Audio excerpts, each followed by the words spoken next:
É um prazer estar de novo, né, com pessoas de verdade. Foram 2 anos de pandemia em casa, participando de milhões de coisas no Zoom, só vendo as pessoas pela tela, sem abraçar, e fazer essa retomada num sindicato de professoras e professores é um grande privilégio, porque é gente que olha o texto de outra forma, né? Então está sendo uma experiência muito boa. Hoje a gente tem a iminência de uma mudança de cenário. Você já adiantou para a gente que você está construindo uma trilogia, né? O Vapor Barato é o primeiro livro dessa trilogia, mas se ele estivesse sendo escrito hoje, ele teria essas mesmas características ou talvez ele tivesse um tom menos pessimista? O livro, se fosse hoje, ou o próximo livro, eu acho que seria um livro que pensaria não mais, como eu fiz no Vapor Barato, numa conjuntura desfavorável como essa que a gente viveu, mas ele retomaria mais as nossas raízes, assim, porque nós temos raízes racistas, colonialistas, e a gente precisa lidar com isso, porque a gente passou 13 anos de governos progressistas e a gente viu aquela sociedade, aquele pacto que a gente achava que estava garantido, a gente viu se esfacelando. Então, a eleição é fundamental, mas a eleição por si só não resolve nada. A gente precisa de uma espécie de exame da nossa história, da nossa consciência, das nossas relações, para, a partir disso, refundar o país onde a gente vive. E isso não é um projeto para 4 anos, para 8 anos. Acho que a gente precisa olhar a longo prazo. E aí eu acho que um romance meu agora seria um que olhasse muito para frente, muito para trás, que a gente não responda mais somente a uma conjuntura, nem como escritores, nem como professores, nem como sindicalistas, que a gente não responda somente à conjuntura. A gente precisa responder, isso é o nosso cotidiano, mas eu acho que a gente precisa olhar mais no horizonte. Você já disse que o seu livro não é uma autoficção. Você não é o personagem, ainda que ele carregue muitas coisas em comum com você.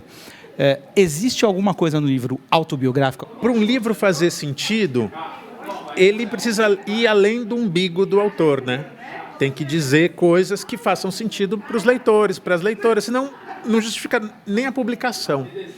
Eu acho que o que tem de muito profundamente meu nesse livro é a angústia com a situação do país, de curto, de médio, de longo prazo, e que lugar que pode ocupar uma pessoa.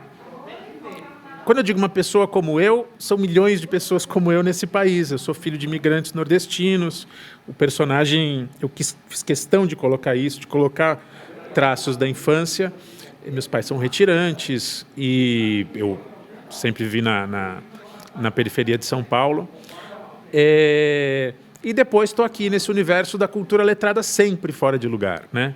Porque a tradição letrada no Brasil é de outra classe social. Então tem uma coisa de um conflito de classes nesse livro que vem de uma experiência minha.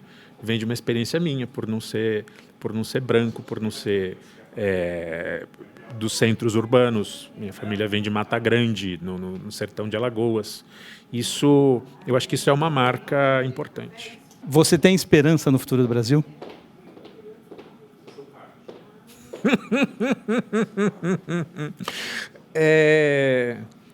A gente se nutre de esperança, né? A gente precisa criar utopia.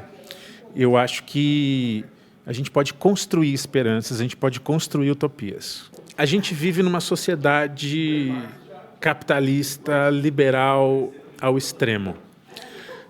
Tanto os sindicatos quanto as artes em geral, eles têm, não necessariamente isso acontece, mas eles têm condições de escapar dessa lógica. Um sindicato não fabrica salsicha, o sindicato não precisa vender para bater meta, e a literatura ela pode falar do que ela quiser.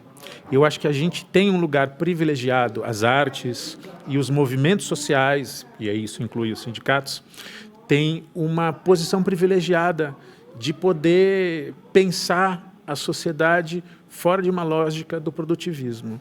Obviamente, um sindicato pode ser chapa branca, a gente conhece vários, não vamos citar nenhum aqui, mas se transformar num clube de vantagens para o seu associado, mas a gente pode fomentar a reflexão, a gente pode fomentar a organização, a gente pode abrir horizontes. A arte pode abrir horizontes e as associações que colocam as pessoas para se reunir, para pensar sobre o lugar delas no mundo, a forma de se organizar, são esses locais especiais. Então, eu tenho muito respeito pelo trabalho de vocês e me sinto em casa aqui.